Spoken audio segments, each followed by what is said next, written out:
All right. Well, I'm here on the One Leg Up Network with someone who's going to talk productivity today with me, Mr. Mark Ellwood. First of all, Mark, thanks for joining me.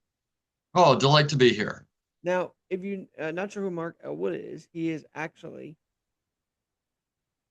and thank you for TikTok Flashman all. He's actually the productivity expert and president of Pace Productivity Inc. And this is very important in a time where I feel like we're back post COVID and everybody's getting productive again. But how do people turn to you and make sure they are making the best use of their time? Like, feels like you are all about time management. Am I right? Um,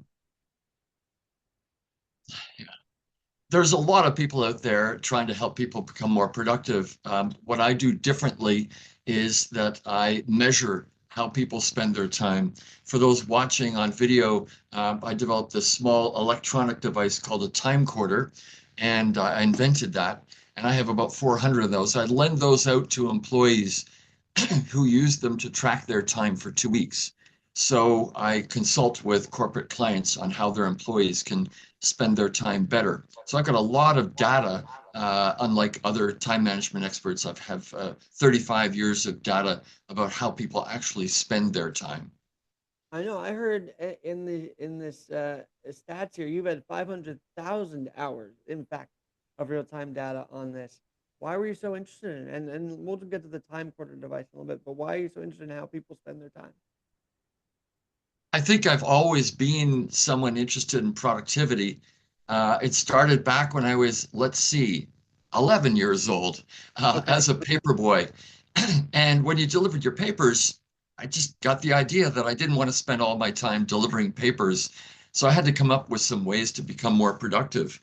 One of them, for instance, the weekend newspaper, and this may be a lot new to a lot of your younger listeners, but anyway, the weekend newspaper came separately from a magazine, and you had to put the magazine inside the paper before you delivered them. So we'd all sit around the depot with these two piles and putting one into the other. Well, that's classic time and motion. How do you open the paper and insert the magazine as quickly as possible? That was something I kind of relished in terms of how fast I could do it. We all talk about technology. Well, I bought a newspaper wagon. That's technology, and that Sure. helped me deliver the papers faster and move them around to different customers. I batched my jobs together. So instead of going to collect money from people every single week, which is what you had to do, I split the route in half. I went one half for 2 weeks and the other half for the other 2 weeks. So that saved me some time as well. So I was looking at productivity ideas way back as a paper boy, and that kind of stayed with me for the rest of my life. Now, I know you're in Toronto, so I'm sure those winters were tough. My dad was in Minnesota talking about how he was a paper boy. So, when you developed your adaptation to delivering newspapers, did that help you even through the winter cold? I mean, did that help? Yes, uh, I actually grew up in Montreal, which is even worse for snow. I don't know how I dragged that wagon through the snowy weather, but sometimes you figured, okay, I'll fold the papers up and throw them. So there's a little bit of interesting productivity. How long does it take to fold the paper versus the number of somebody's porch? So you have to kind of make that little calculation as well. So I was always thinking about how to finish the route faster. Heck, even on the way home, instead of walking home, I had a way to kneel on the wagon and shoot myself along so I could move faster with the empty wagon. So I was always thinking about that stuff way back. You are also an award winner. Tell us about that aspect of your life and how you've developed Time Quarter. You're an award winner as well. Talk about those moments. Well, the award winning was for speaking. So some of you might be familiar with JC's International, that's Junior Chamber. And so they had an annual effective speaking contest, and I won that in Canada and went on, and I was the world runner up. I trained some other people. So I think we should all get good at presentation skills and learning how to speak to audiences. But then, as an adult, I invented this electronic device called the TimeCorder. So what happened was, like everyone, I was in a meeting that was starting late, and I thought, oh man, here we are waiting around for people to arrive. And I thought, gee, if we could add up that time that you and you and you and I spend waiting for these meetings, maybe we could add that up somehow, or maybe we could have a little device, or maybe we could track different things, kind of like a chess clock in reverse. So that was the aha moment, and we all have those to come up Sure. with new ideas and inventions. It didn't leave though, and so I decided, yes, I was going to invent this electronic device, and the rest is history, I suppose. Well, when you talk about time recording and all that, and you talk about you're helping organizations and employees, we all clock in and clock out, right? At the end of the day or beginning of the day. But how does TimeCorder manage that even more effectively than maybe other organizations? Well, indeed. So I started my day at 9 o'clock and I finished at 5 or something like that. And during COVID, there was a lot of employee monitoring systems because everybody was working out of their home. Employees didn't really like that a whole lot because someone was measuring their keystrokes or their time on their computer or something. So you have to do it in a kind of a friendly way. The old-fashioned time and motion studies had guys standing around with stopwatches and clipboards, and that's no fun. So the first thing is you got to make this anonymous. So when we ask people to track their own time, we promise them, look, we're not going to use your name in the report. We're going to make all this anonymous. So we also make it fun to use. So the way it works is you program the time quarter with different activities, sales calls to customers, filling out paperwork, going to meetings, and so on. And I've measured about 3,000 different activities. It gets very granular. So you program the device with these different activities, maybe 25 or 30 or so. Then you give the you begin a new activity, you just press one button. It's dead simple to use. It gives you feedback. You can see where you're spending your time. So as you move from one activity to another, you just press one button and it adds up that time. So over, well, 2 weeks, maybe 80 hours, you spent 10 hours here and 5 hours there and 3 hours there. And so when I can analyze all those hours, compare people to each other, compare them to where they want to be, compare them to my database, it's an analytical exercise to show people where they could be spending their time better.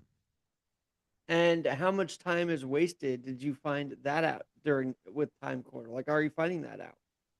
Yeah, I wrote a paper a couple of years back on time waste, and there's different types of waste. Um, whether it's people shopping online while they're doing their work or not focused on the right activities or whatever. What I concluded is that a lot of time waste is not due to the individual themselves, but rather other forces in the organization. So you're on this track doing this project and senior management tells you, oh, no, no, instead want you to be doing this other project. Or a customer calls up with some extra request or a complaint or something. So, or it's another department. You're waiting for them to get back to you with some results or something.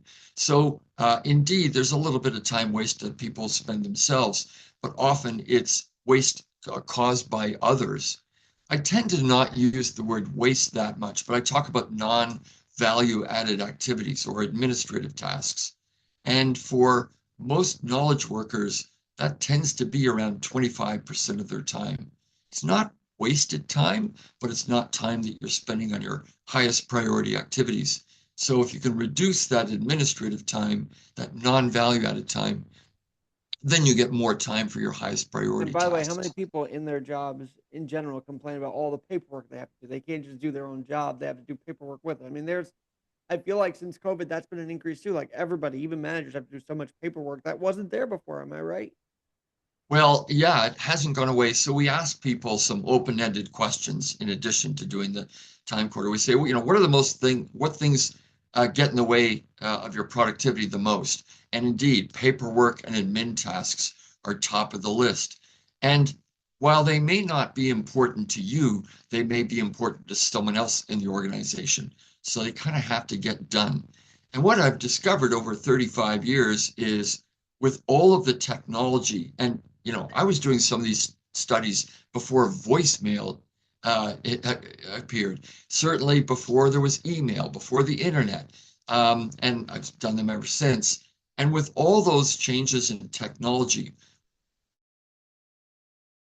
doing knowledge work type jobs, for those who haven't been outsourced or offloaded or whatever, as long as someone's doing a manager job or a sales rep or something like that, they continue to be burdened with those administrative tasks.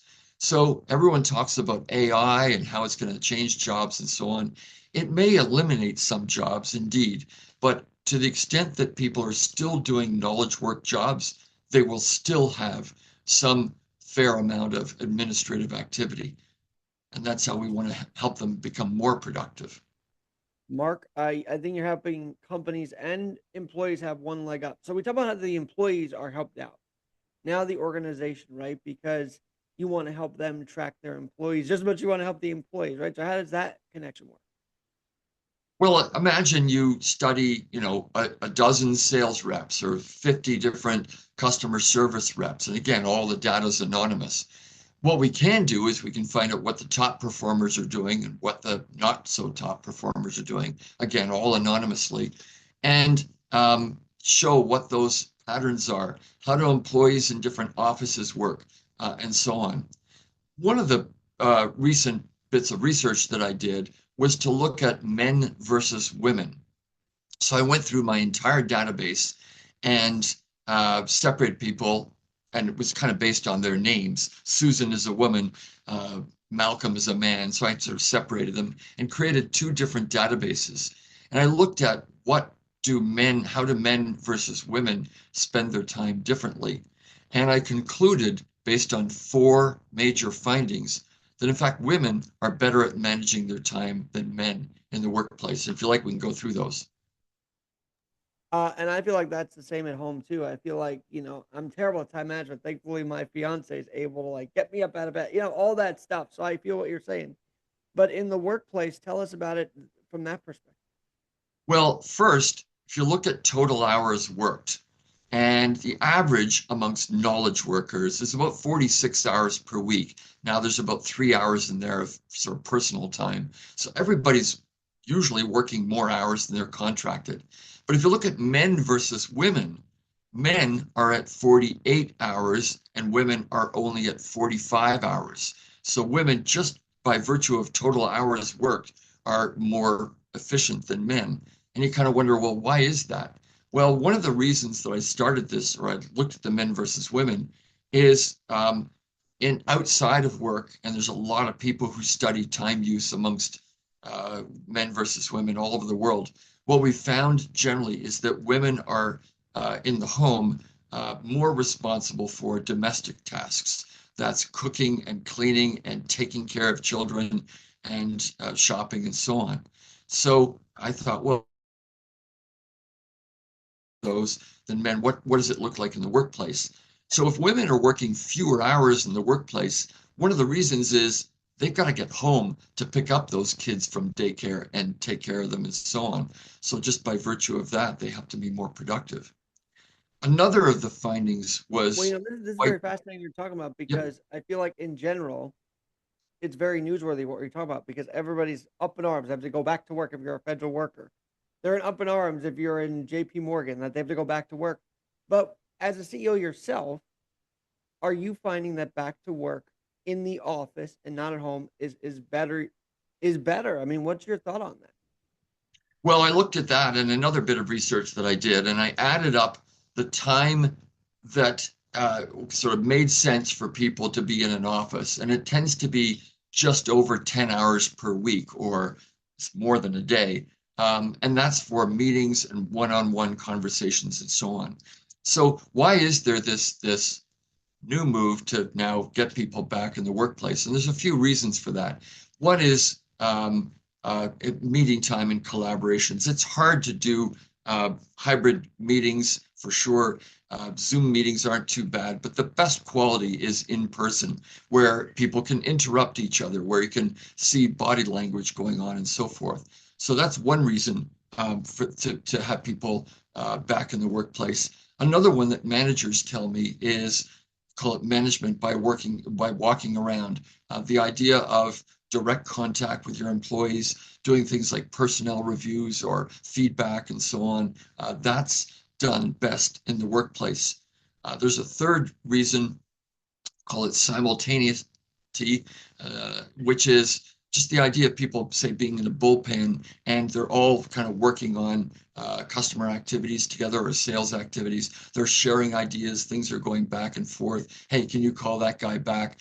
So that works better when people are in one place. So those are And so, some of the reasons. as Yep. a leader yourself, are you amused by the outrage that people have to go back to work? I mean, there's such an outrage. Are you amused by it, or is it something that we should take seriously as well, like listening to the employee as well? Early on during COVID, people said, oh boy, look at this. Everyone's working from home. Work has changed. Work is never going to be the same. I tended to be a little cautious. I said it's still early on.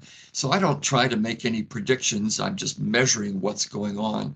I think the idea of collaborative work does make a lot of sense.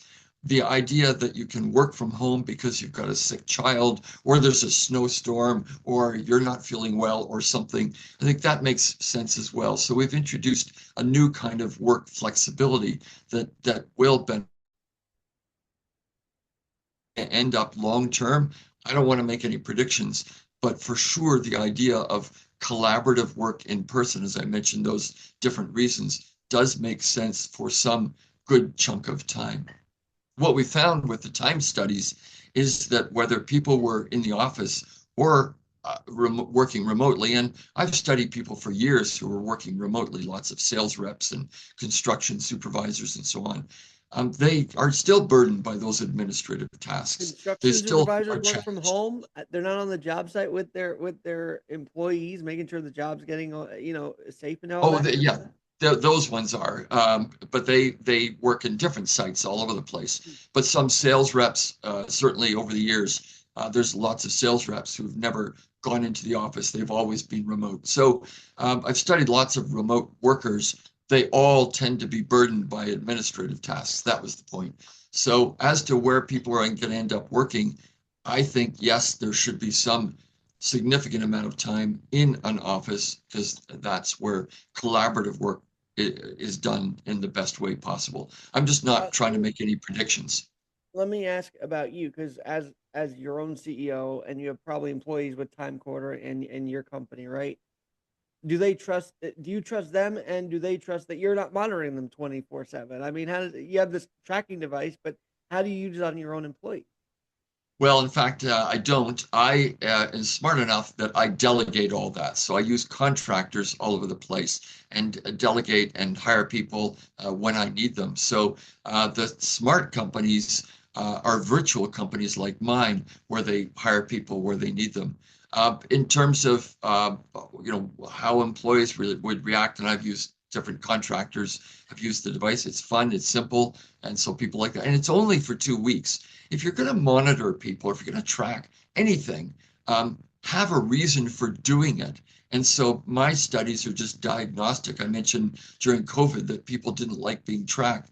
Well, we're only doing it for 2 weeks. So that's a good amount of time to get some data, but not too much that you're constantly having to track your time with my device or writing things down or whatever. Use it as a short-term diagnostic tool, whatever kind of technique you're going to use, but don't burden people with that all the time. They go, why am I filling out this report every week if it Right. doesn't have any meaning? All right. I gotta say this. A lot of the productivity, if you don't mind staying in the news realm for a second, a lot of productivity is being scrutinized by Doge, and you're a tech guy, and Elon's a tech guy, but are they doing these things the right way, monitoring productivity, or are they doing it absolutely wrong? And what would your advice be as they're trying to cut everything, including wasted time? I feel like, what's your advice to these, to Doge and all that that's trying to cut all this? Well, first, does the mission of this organization make sense? Is government priorities? So that's where you have to start. And they seem to be determining that some organizations aren't consistent with this, with this administration's view of what needs to get done.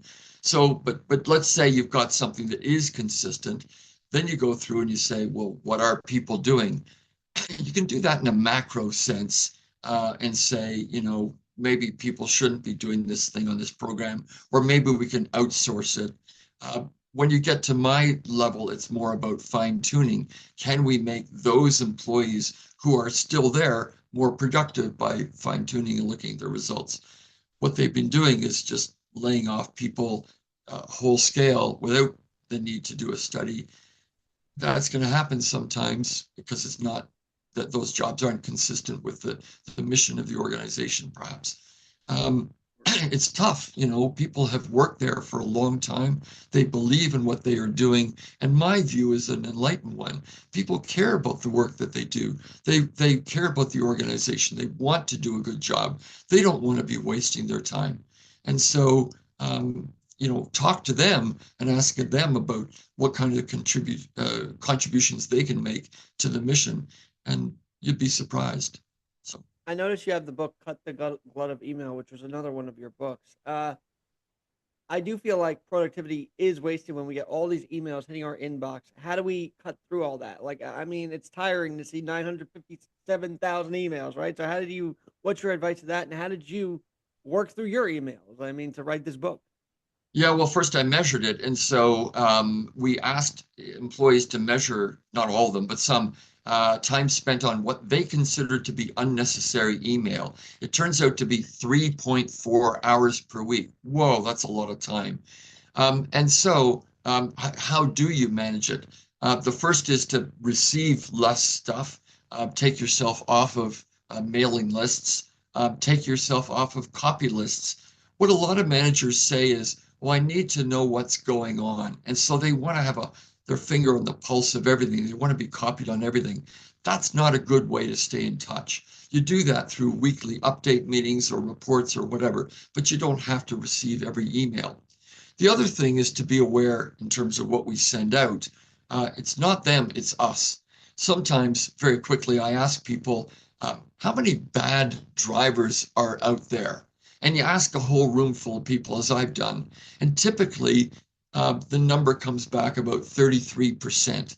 So people believe that about a third of drivers out there are bad drivers.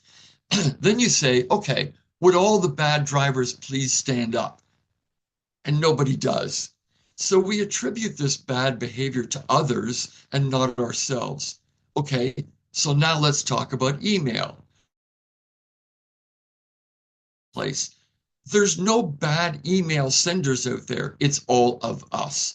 There's no evil person down in the basement sending out emails all day to everyone's chagrin. It's all of us. If you copy 20 people, you've sent out 20 emails. So we have to take responsibility for our own email behavior. And so how do you do that?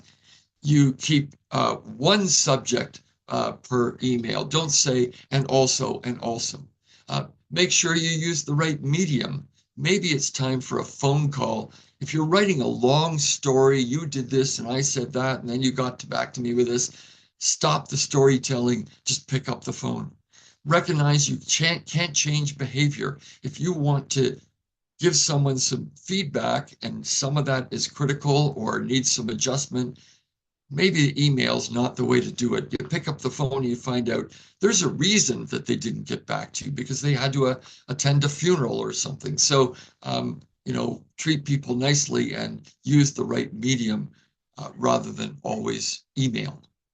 I want to say, by the way, your TimeCorder device is 94% participation. Congratulations on that, by the way. Yeah, if you do surveys of employees for an employee, they'll give you 50 or 60 or 70%. Why do we get 94%? Because it's fun, because it's simple, because it gives you feedback, and the results are anonymous. That's how we get good, positive results. I feel like at 11 years old, you kind of realized time is money because you probably had to do the paper run and then you had to get to school, then back and do the paper run after school. Is that kind of how it went? So you probably had that Yep. idea of time is money right away. Am I right? That's right. From a young age, I wanted to earn money through the paper route, but I realized I can't let that hog all my time. My priority, the biggest thing I needed to do was deliver papers. In retrospect, we also had to collect from customers. I would knock at your door once a week, come at, hi, it's, this much you're going to pay me. And in retrospect, I think I would have had more of them pay at the office. They could, well, now you do it online, right? The advantage to seeing them in person is maybe you earned a few more tips because they give you a little bit extra. So there was that. But maybe I would have had them pay remotely or online rather than me having to go collect all the time. So that's It's something I amazing how we've didn't. gone from paper runs, and some people still do it, right? I've seen trucks still, even though they say Yep, print is dying. I don't think it is. It's still being published every day. But a lot of subscription base is changing the way the newspaper world is for sure. yep. All right, I gotta ask you this. You're gonna speak at a conference this October. Tell us about that. That's another big part of this conversation. You're gonna have a conference on time in October, and tell us about what to expect. Well, I don't organize those. Other people organize them. Association of Time Use Research. And so I go to those every year and show up and present some of my data. So I did the one on the men versus women. I'm looking at senior women executives and looking to find some volunteers to contribute to that project. So I'm constantly looking to gather data. I'm a research guy that likes data. And I think that informs us better than people who just kind of make stuff up. Well, you mentioned the senior executive women. I'm thinking here, people once they retire don't always retire anymore, and you find that too, that people who are a little older and retire from their main job are still reinventing themselves, and maybe they're turning to you to know, hey, how can I spend my time better in retirement than the old way, if you will, like which was just sitting around doing, watching TV and all that. People want to do more than just that nowadays. Sure, and that starts with goal setting and whether you're in a corporate environment or not. What are your goals? And sometimes people struggle with measuring their goals. So I want to feel more fit or I want to be healthy. All right, well, how can you measure that? So maybe you want to run a marathon and completing a marathon is a goal. And then you do one and then you say, well, I want to complete it in 5 hours or 4 hours. Or I want to get better at playing tennis. I want to achieve this level in the club in terms of tennis results. So there's a lot of stuff you can measure, and whether it's at work or retirement, I get people to look at what are the goals that I'm interested in achieving in my life that are consistent with what's important to me. All right, Mark Ellwood, thanks so much for joining. And where can people get the time quarter if they're interested? Well, you can contact me at my website. It's getmoredone.com. So it's got all kinds of tips and blog articles and research. So getmoredone.com. You can contact me through that. And I guess my other last question is, are you hoping this helps people eliminate what to do in downtime? I mean, we all have that downtime, but I think you're telling us use your downtime in a better way than you currently are. Well, but downtime's okay as well. I did some research of mothers, and they found that the more time they spent for themselves, the better they could be as a mother. So they were, relaxing or having a bath or doing gardening. For them, that was very important, and it did make a difference in terms of their quality of life and feeling less rushed. So do spend time for yourself, and that makes you a better mother or father, in fact. Well, looks like Mark Elwood has one leg up on productivity. Thanks for joining us today, and we'll have you back on. Maybe as the conference gets closer. You bet. All right. Thanks so much for joining the One Leg Up Network today. It's been a pleasure.